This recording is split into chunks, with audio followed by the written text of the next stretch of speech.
Welcome to Blizzard Fire. We hope this video helps fire up your solution. You start by preparing credentials and the immediate actions you need. Create a Notion integration and give it access to the pages or database you'll use. Next, sign in to make and open a new scenario. Pick the Notion module right away.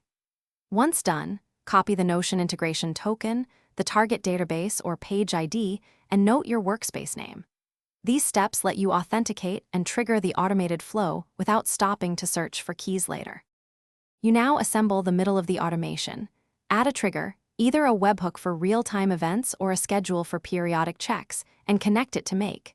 Then configure the Notion module, choose Create, Update, or Search, and map fields precisely to Notion properties using correct data types.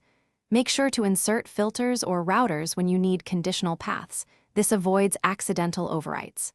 Test each connection step sequentially, watching sample payloads so you understand data flow and type conversions. You finish by running complete tests. Send representative payloads through the scenario and confirm Notion records appear with correct properties and formats. Once satisfied, enable the scenario and set the desired schedule or expose the webhook endpoint.